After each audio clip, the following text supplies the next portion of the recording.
As vítimas, os familiares das vítimas, os amigos das vítimas, o mundo à volta da vítima e o impacto do crime na vítima. Carla Ferreira será a guia desta nossa conversa sobre o mundo à volta da vítima. Carla é um rosto da APAV muito conhecido, mas gostaria que se apresentasse. Vamos lá a isso.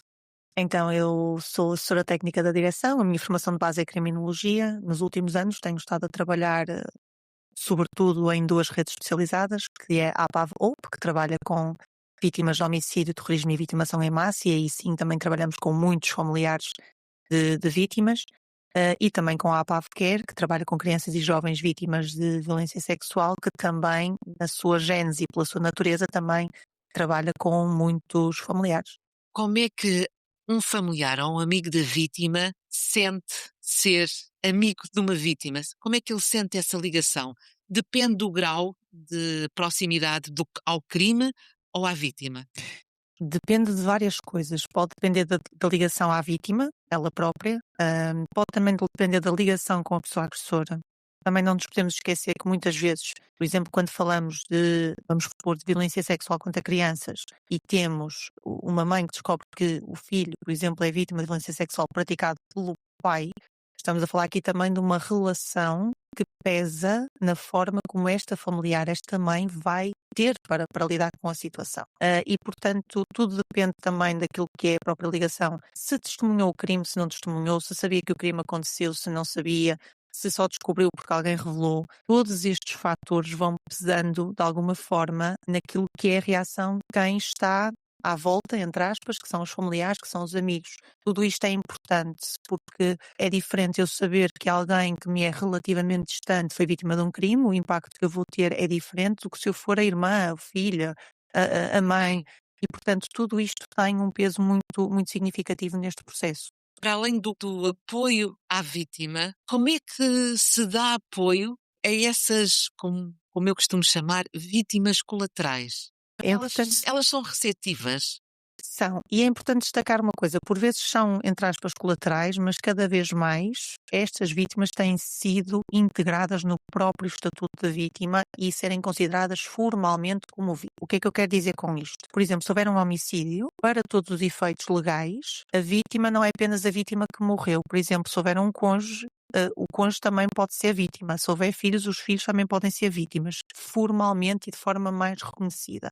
E isto é importante também destacar. Regra geral, eu diria que a receptividade também depende muito da situação que nós temos. E passando um bocadinho para a experiência que tem sido a experiência destas duas equipas, de que falava no início, quando temos, por exemplo, situações de homicídio, regra geral, a receptividade é muito, muito grande. Ou seja, as pessoas, mesmo que seja um homicídio na forma tentada, que não seja um homicídio na forma consumada, há uma receptividade maior. Quando falamos, por exemplo, das crianças, aquilo que nós vemos muitas vezes é que os pais tendem a priorizar o apoio para as crianças e querem pôr-se de fora, digamos assim, ou seja, não querem ignorar a sua necessidade, mas pensam, é o meu filho ou a minha filha que tem que ter essa prioridade e, portanto, se eu tiver esse apoio é depois, ou então é, eu vou saber gerir isso se o meu filho estiver bem. E isto também depois às vezes nem sempre se verifica, não é? Porque percebemos muitas vezes que há situações paralelas a acontecer, por exemplo, houve também situações de violência doméstica, ou, por exemplo, o pai ou a mãe já tiveram experiências de vitimação na infância e, portanto, esta descoberta acaba por trazer novos receios, novos problemas, novas dificuldades, e, portanto, a receptividade varia também um bocadinho. Temos pais que, por vezes, dizem-nos: eu não vou conseguir ajudar o meu filho se ele não estiver bem e, portanto, preciso deste apoio também. Obviamente, para o qual nós estamos preparados e tecnicamente disponíveis para o fazer. Mas também há estas variações, também tem a ver com as próprias circunstâncias da pessoa, daquilo que a pessoa é, daquilo que a pessoa viveu no seu percurso de vida, de como é que interiorizou a situação. Tudo isto também tem um peso importante na forma como aceita e é receptivo ou não também a essa intervenção. Claro, o que nos apresenta é uma teia imensa, não é? É uma teia bastante grande, É sim. uma teia bastante Sim. grande. Como é que se limpa essa teia? Como é que se trabalha com a vítima, com as pessoas que rodeiam a vítima e que podem ter ou não presenciado o crime, num caso de um homicídio, na forma tentada, por exemplo, não é? O menos gravoso. Como é que se trabalha com essas pessoas todas? É Eu diria que complexo. é por fases, sim, é É por complexo. fases. É por fases também, ou seja, nós temos fases diferentes que também trazem necessidades diferentes. Quando nós estamos numa situação em que o crime é muito recente, acabou de acontecer, há uma fase em que toda a gente quer ter esse apoio naquele momento e é um apoio que é muito direcionado à gestão daquela crise emocional que está a ser vivenciada naquele momento. E depois, por vezes, acontece que numa fase mais continuada já só ficam alguns familiares, o que também faz parte, e é um processo normativo de adaptação à situação de crime. Depois também tem a ver com as diferentes ligações. Não é incomum para nós que, por exemplo, decorrente de uma única situação de homicídio, nós tenhamos, por exemplo, 10 pessoas em apoio. Isto não é incomum para nós. Estou a dizer 10, como podia dizer 8, 12. Porquê? Porque temos muitas vezes estas múltiplas necessidades. Se nós passarmos, por exemplo, e pensarmos, por exemplo, num homicídio em contexto de violência doméstica, em que, por exemplo, há crianças, imediatamente a primeira coisa que se pensa é o apoio para as crianças, mas nós também poderemos ter e temos muitas vezes o apoio direcionado para os familiares que vão ser os novos cuidadores das crianças, digamos assim, porque também têm que reaprender e reintegrar esta nova realidade. Muitas vezes depois na crise há outras pessoas que precisam de algum apoio para alguma estabilização emocional e que depois normativamente vão seguindo e gradativamente vão seguindo a sua vida, mas tudo isto também depende muito das relações entre si e do crime em si.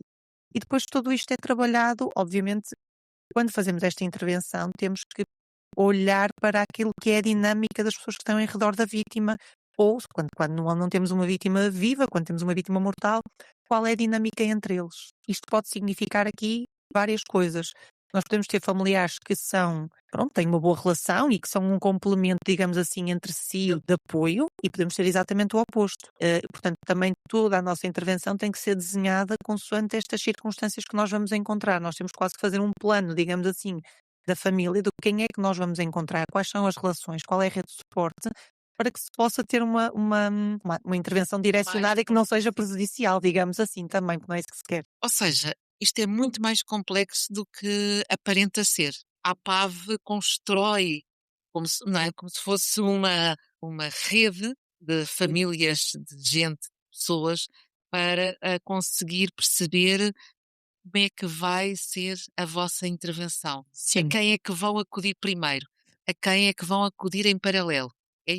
É assim que funciona? Também, ou seja, E são com equipas mistas de sim, juristas, psicólogos. sim, nós temos equipas direcionadas, estas equipas que falei no início, das quais eu sou gestora, são equipas que têm uma especialização específica nestas matérias, e tudo isto é planeado, ao pormenor, mediante também as circunstâncias que nós estamos a encontrar. Estamos a chegar no momento imediatamente a seguir ao crime, estamos a chegar alguns meses depois. Que implicações é que isto tem? Em que fase é que estamos? Porque é diferente, por exemplo, quando chegamos imediatamente depois numa situação de homicídio, e eu tenho os familiares ainda desorganizados, do que quando chegamos 2 meses depois ou 3 meses depois.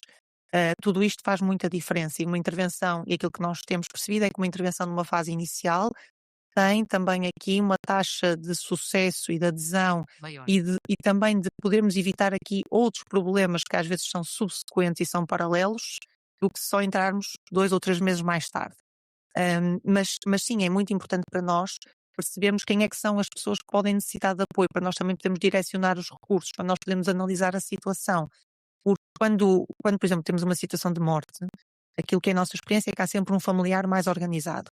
E é com esse familiar organizado que nós normalmente estabelecemos os primeiros contactos. É o nosso primeiro interlocutor, que é a pessoa que normalmente está a organizar as cerimónias, é a pessoa que normalmente está a fazer as notícias de morte. Portanto, há sempre um familiar mais organizado, que é muitas vezes o nosso primeiro interlocutor e que nos vai ajudar a perceber quem é que são as pessoas que podem aqui necessitar de intervenção. Oh, Carla, mas isso pressupõe uma confiança. A confiança é a chave para desvendar. Sem dúvida, porque as pessoas estão numa situação de grande vulnerabilidade.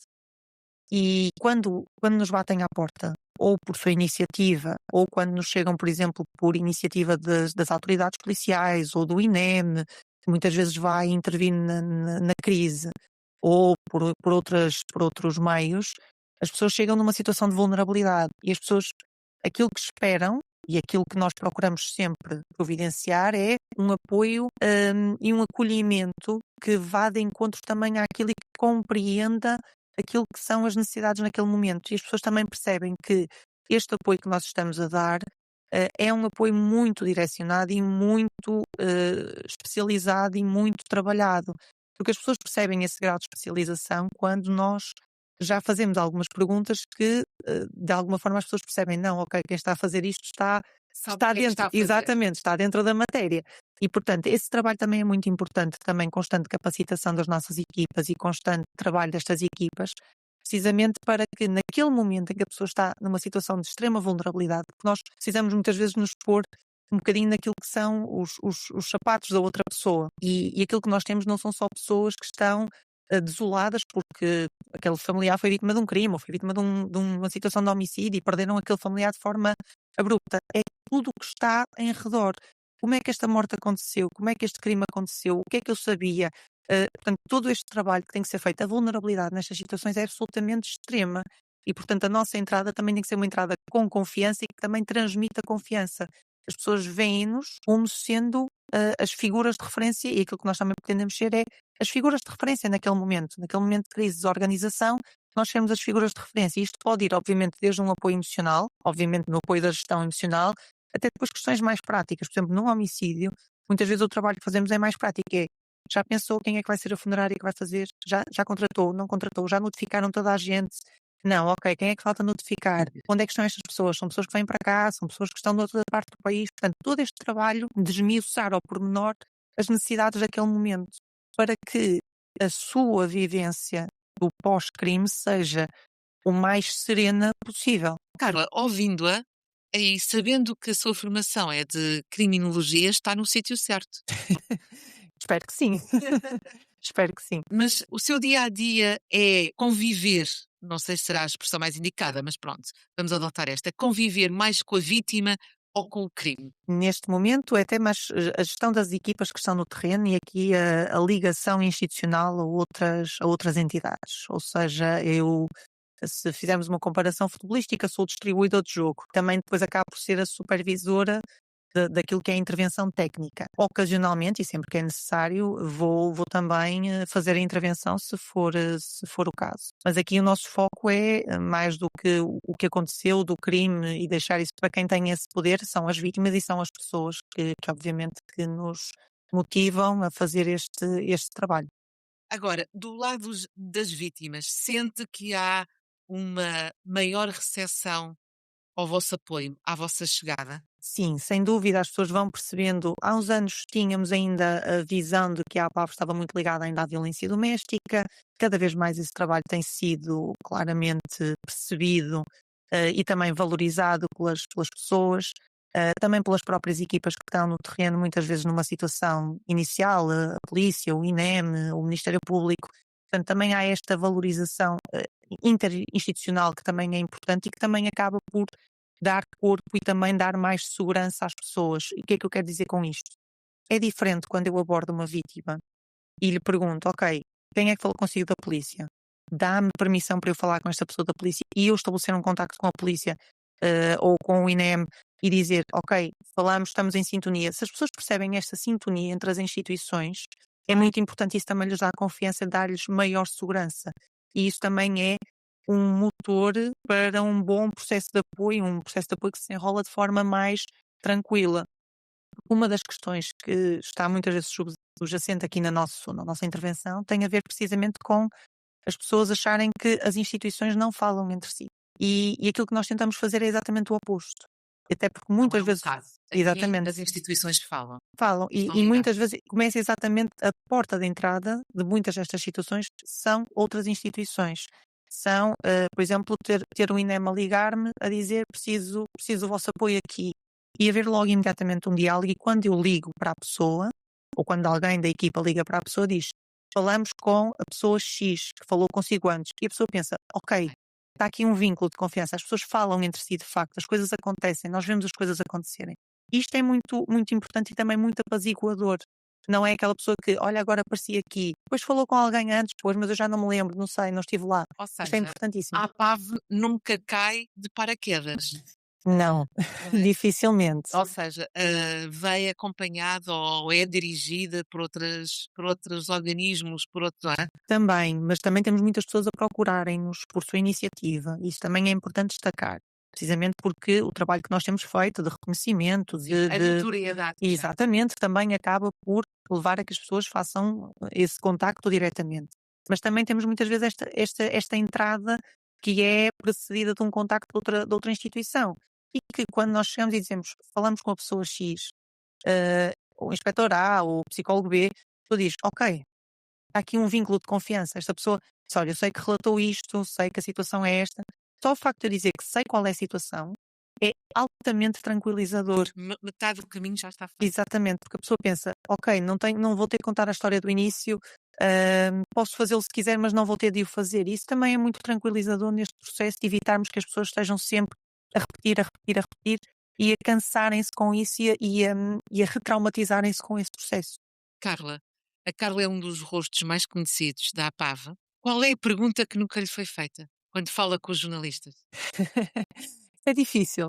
Eu acho que há sempre uma pergunta que tem a ver com aquilo que é a nossa experiência pessoal, ou seja, a nossa percepção das situações. Como é que é lidar com este tipo de situações? Nós estamos a falar de situações limite. Não estamos a falar de uma situação cotidiana, estamos a falar de situações que são limite na vida de alguém. São perdas, são situações de descobertas que mesmo, por exemplo, se passamos para os crimes sexuais, muitas vezes é um luto que as famílias passam. É um luto que é descobrir que aquele filho foi vítima daquele crime e que se calhar foi vítima dentro da própria família. Há quase um processo de luto. É quase um processo de luto em vida, que é eu de repente vou cortar o meu vínculo com aquela parte da família. E muitas vezes as perguntas que não se fazem e que não têm que ser feitas necessariamente, porque esse também não é o foco. Mas tem a ver com aquilo que é a nossa. A Como é que vossa nós, matéria. como é que nós lidamos com isto? Nós somos pessoas. No fim do dia, nós somos pessoas que temos família, há pessoas que têm filhos, têm cônjuges, têm pais, mães, e portanto, no fim de tudo, nós somos pessoas. E isso também é uma das nossas preocupações todos os dias, é que nós estamos a lidar com situações extremas, mas também temos pessoas.